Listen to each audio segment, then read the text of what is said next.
Okay guys, so as we move towards the end of 2019 and into 2020, one of the questions that I've been receiving quite frequently is Amazon FBA still worth it in 2020? So what I'm going to do in this video, I'm going to share with you my experience from the last year or so and just give my views on Amazon as we go into 2020. Hopefully with that information you can decide whether Amazon is a type of business you want to get involved with as we move into the new year. So the first thing that I want to discuss, and that is competition. Now, if there's one thing that I've noticed massively over the past year, is the competition in all of the niches that I've been following and aware of. The competition has grown massively. There are more competitors than ever. I'm not saying all of the competitors are good competitors, but there's certainly a lot more competition, which has kind of the effect of driving up PPC costs and making it more difficult to launch products and stuff like that. So the competition is definitely something to consider as we move into 2020. So you have Chinese sellers, which are usually the factories trying to sell their products directly on Amazon. You have kind of agents in China who are sourcing products from Chinese factories, sending them to the UK, pretty much what we're doing, private labeling, but they're doing it directly from China.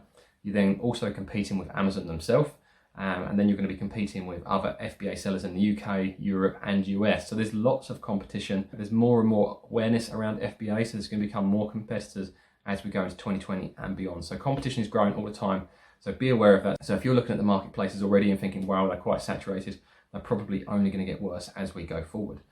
The next thing I want to discuss is PPC, and as I just kind of mentioned previously, is that the additional competition that has driven up PPC costs massively. Now, I have campaigns that I was using a year ago, and I'm still using some of those campaigns now, and the costs are pretty much double what they were. So I've seen my ACoS go from around 15% to 30% with identical campaigns, purely based on the amount of competition that has entered the market. So you need to be aware, if you're launching a product on Amazon now, it's going to cost you more on PPC than it ever has done before, because the cost per click is very, very high. Now, you'll probably be lucky now to find a product where your cost per click is much below £1. Generally, I'm bidding close to £1.50 for some of the best volume keywords on the products that I sell. So be aware of that. The PPC costs are quite high and are only going to get higher as we go into 2020. I also want to discuss lifespans of products. Now, I think the days where you find a product and then you can sell it for 5 years are possibly gone, or are very, very restricted to a very, very few products. Because what happens now is you may find an opportunity within a niche and you think, right, this is a great opportunity. And if you do come up with a very, very good product and a unique selling point, usually within a few weeks or a few months, other people will copy your idea. So it's very, very hard to continue to stand out within a niche unless you're continually improving or tweaking your product so that you always stay ahead of the competition.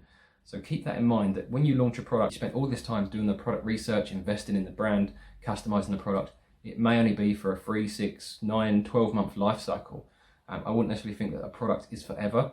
So don't get too hung up on an individual product. You need to be in a position where you can move on if a product or a niche becomes too competitive and it's no longer worthwhile you being involved in that sector. The next area that I want to touch on, and that is risk. Now, there's no sugarcoating this. If you get involved in Amazon, it is quite a risky business. And there are two main areas that I foresee as the biggest risks to your business if you do start Amazon FBA. The first one is your investment. So what will happen is you'll spend a number of weeks or months finding and developing a product. So you're investing in a particular product. So that investment you make could quite easily fail. You know, you might develop a product which sounds good to you and no one else actually thinks is any good, so it doesn't sell. Or you might develop a fantastic product but then struggle to actually launch it on Amazon FBA because there's too much competition, or maybe you can't afford to launch it on Amazon FBA. So there's that initial investment risk based on the product you choose that your product may not be a success. The other big risk, and that is Amazon themselves. Now, I've covered this in previous videos and I'll continue to cover this because anyone that getting involved in Amazon needs to be aware of this, is that the seller support from Amazon, unfortunately, is very, very poor, and I would possibly say even unfit for purpose.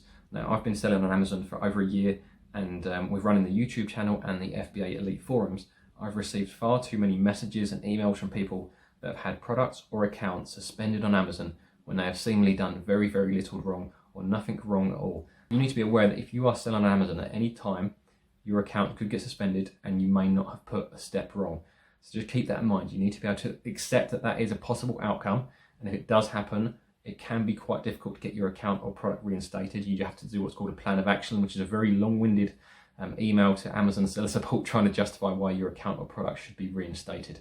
So just keep that all in mind. You have the risk on the product may fail, and you have the risk to your account that Amazon could suspend your product or account at any time. The final thing that I want to touch on, and that is, are there viable alternatives to Amazon? Well, if you're in the UK at the moment, there isn't necessarily a viable exact alternative. There is talk of fulfillment by eBay coming, and I know they've been trialing that in Germany and other countries, so hopefully, if it's called FBA, that might arrive in the UK at some point. But a lot of people have been saying, let's use Amazon as a launch pad for other e-commerce platforms. For example, they might have their own e-commerce shop. It could be a Shopify store or some other e-commerce platform they've used. Now, I'm not a huge fan of that model because I don't want to be fulfilling orders myself. The whole appeal of FBA is I take my stock, I send it direct to Amazon, the orders come in, Amazon fulfill it, they manage the customer service. Yes, I give them about 30% of the sale price, but I don't have to get involved. Whereas if I start bringing customers to my own shop and start fulfilling it myself, I'm creating a lot more work than I want to do. I'm getting customer service nightmare, you've got all the returns to deal with. So that is why that model is not for me, and I won't be looking to start my own e-commerce store. However, I do know people that do very well by using Amazon as a launchpad or as a complementary outlet for their other e-commerce businesses. It can be a great way to build a brand. So just consider that going forward, whether you just want to be Amazon only, or whether you want to use Amazon to launch your own e-commerce store as well. And there's even the option to launch your own e-commerce store and then have Amazon fulfill those orders.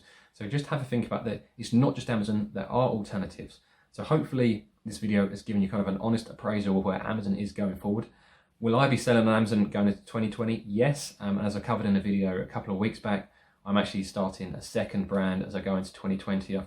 I believe I've spotted a niche where there's multiple opportunities, so I'm going to be focusing there. So for me, it is still worth the risk to actually sell on Amazon, and hopefully the returns and the profits I'll make in 2020 and 21, and maybe beyond that, depending on how well Amazon goes, will be worth the investment and the risk, and the day-to-day knowing that it could all end at any point.